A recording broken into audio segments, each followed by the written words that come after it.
Bom, como já foi dito, o nosso tema é convecção térmica e agora eu vou falar um pouco sobre a convecção natural. A transferência de calor por convecção natural ocorre sempre que um corpo é colocado em um fluido a uma temperatura mais alta ou mais baixa que a temperatura do corpo. Como resultante da diferença de temperatura, o calor flui entre o fluido e o corpo, causando uma alteração na densidade do fluido na área próxima à superfície. A diferença na densidade cria o fluxo descendente do fluido mais pesado e o fluxo ascendente do fluido mais leve. Caso o movimento do fluido seja causado somente pelas diferenças de densidade resultantes dos gradientes de temperatura, sem o auxílio de bomba ou hélice, o mecanismo de transferência de calor associado é denominado convecção natural. As correntes de convecção natural transferem a energia interna armazenada no fluido essencialmente da mesma maneira que as correntes de convecção forçada. Entretanto, a intensidade do movimento de mistura é geralmente menor na convecção natural, e, portanto, os coeficientes de transferência de calor são menores do que os da convecção forçada. Embora os coeficientes de transferência de calor por convecção natural sejam relativamente pequenos, muitos dispositivos dependem basicamente desse modelo de transferência de calor para o seu resfriamento. Na área da engenharia elétrica, as linhas de transmissões, transformadores, retificadores, dispositivos eletrônicos, fios aquecidos eletricamente, como elementos de aquecimento do forno elétrico, são resfriados em parte por convecção natural.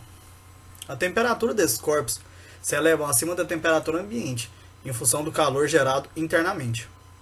À medida que a diferença de temperatura aumenta, a taxa de fluxo de calor também aumenta, até que seja alcançado um estado de equilíbrio no qual a taxa de geração de calor seja igual à taxa de dissipação de calor. A convecção natural é o mecanismo de fluxo de calor predominante nos radiadores a vapor, nas paredes de edifícios e até mesmo no corpo humano. Ela é responsável pela perda de calor em tubulações que transportam vapor e outros fluidos aquecidos.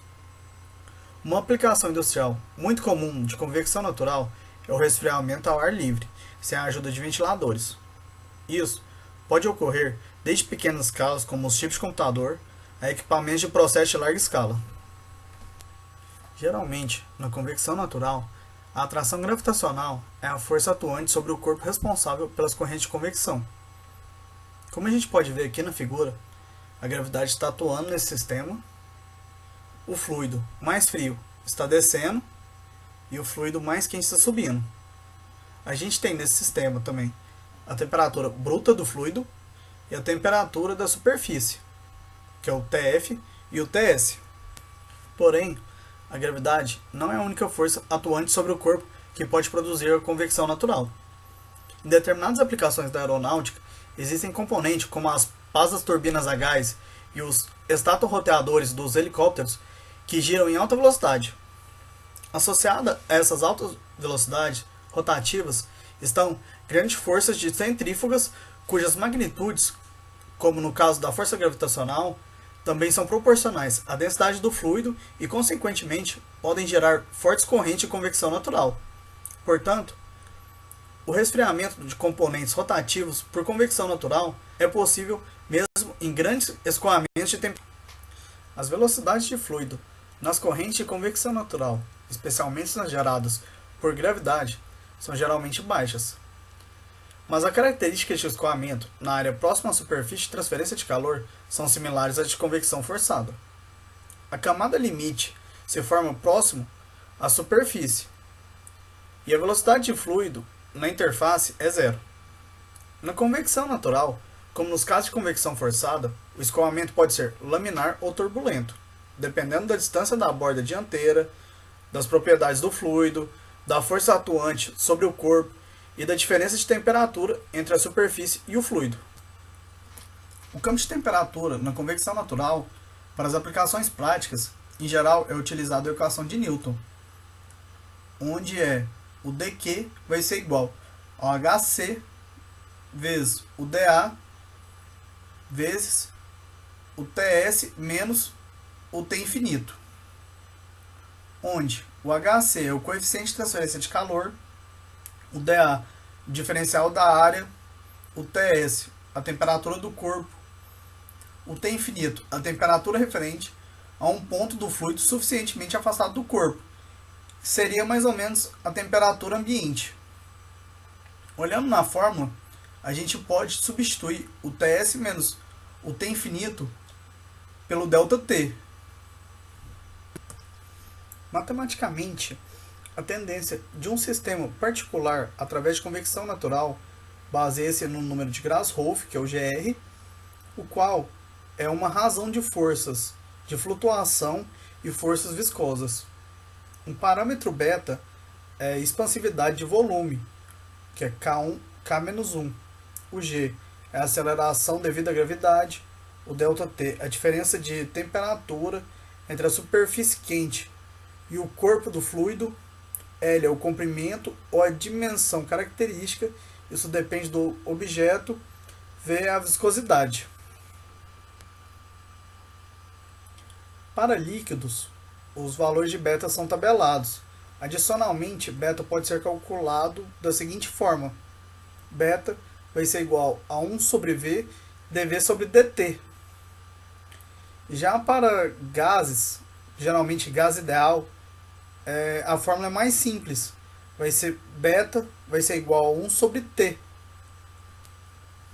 Bom, com isso, o número de Grashof pode ser entendido como a razão do empuxo ascendente do fluxo aquecido e a fricção interna retardando a descendência. Em fluidos muito aderentes e viscosos, o movimento do fluido é restrito, juntamente com a convecção natural. No caso extremo de viscosidade infinita, ainda mais em pequenas escalas, o fluido poderá não se mover e toda a transferência de calor se dará por condução térmica nesse caso. A gente pode usar também uma equação similar, aquela que a gente escreveu lá atrás, para a convecção natural. Isso se dá devido a um gradiente de concentração, algumas vezes chamado de convecção termosolutal. Nesse caso, uma concentração de fluido quente difundindo-se em um fluido frio acontece da mesma maneira que a tinta derramada em um recipiente com água difunde-se colorindo o espaço inteiro.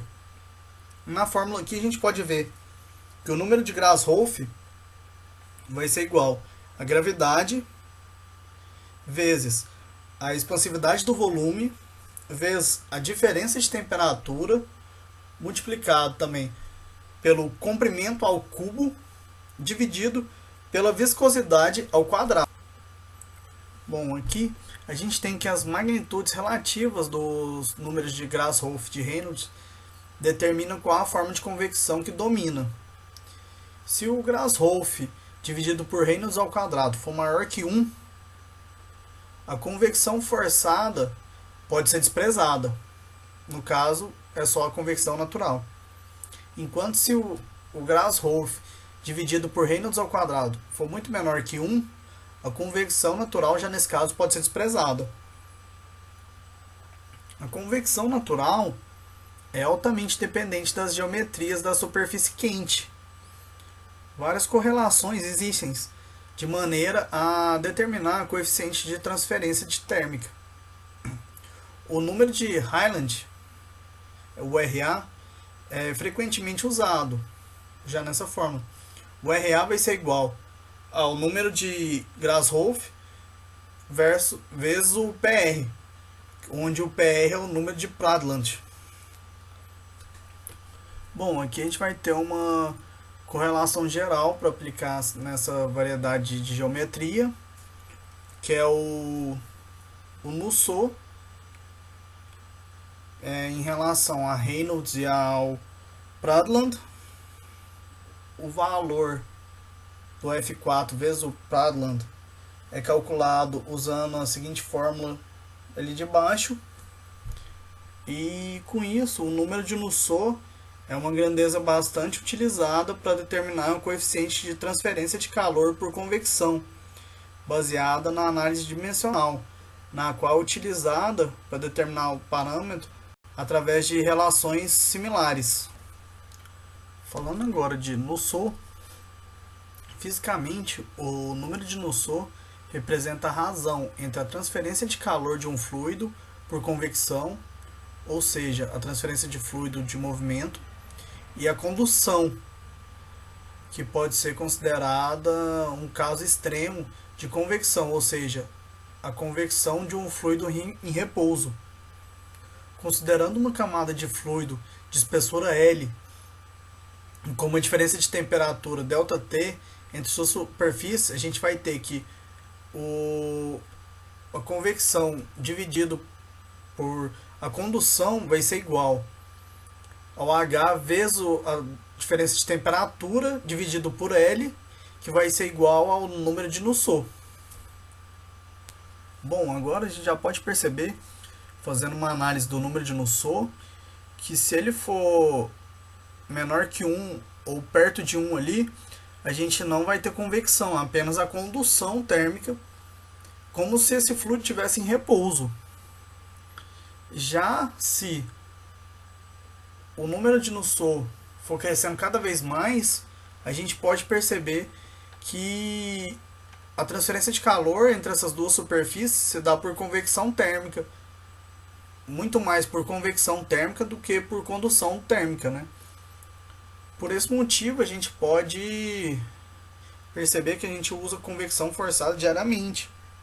A gente troca mais calor com o ambiente sob a influência de um ventilador, pois essa influência está diretamente às condições de escoamento do fluido. Bom, agora nesses últimos slides a gente vai ter umas fórmulas simplificadas já, utilizando o Nusselt em relação à geometria de cada forma. Aqui a gente vai começar com uma placa longa vertical ou inclinada, a superfície aquecida voltada para baixo. Bom, aqui o Nusselt vai ser igual a 0,56 multiplicado pelo número de Grashof vezes o número de Prandtl vezes o cosseno elevado a 1/4. Aqui embaixo a gente já tem a placa longa horizontal com superfície aquecida voltada para cima ou a superfície fria voltada para baixo. Bom, nesse caso a gente pode utilizar o Nusselt multiplicado, vai ser igual a 0,54 Reynolds elevado a 1/6. A gente também tem o Nusselt multiplicado por 0,15 Reynolds elevado a 1/3. O comprimento vai ser igual a área dividido pelo P. Bom, na de baixo aqui a gente vai ter que uma placa horizontal com superfície aquecida voltada para baixo ou a superfície fria voltada para cima. Nesse caso aqui, o Nusselt já é 0,27 Reynolds elevado a 1/4. O comprimento vai ser igual a A sobre P.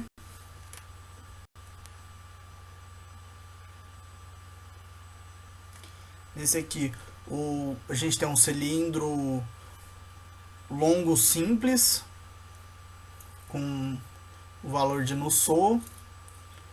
Temos também aqui um cilindro inclinado de comprimento L. Aí nesse caso ele já tem alguns parâmetros para laminar quanto para turbulento. Aqui a gente tem esfera, um cone vertical e o valor de Nusselt.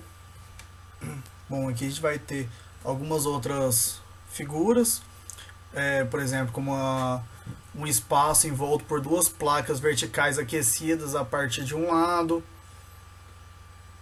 a outra o espaço envolto de duas placas horizontais aquecidas a partir da parte inferior, uma esfera inferior com cavidade esférica, um cilindro longo, aqui a gente já tem esferas concêntricas, cilindro giratório, disco giratório, esfera giratória. Bom, pessoal, essa foi a parte de convecção natural. Obrigado por ter assistido o vídeo. E se gostou, deixa uma curtida aí pra gente.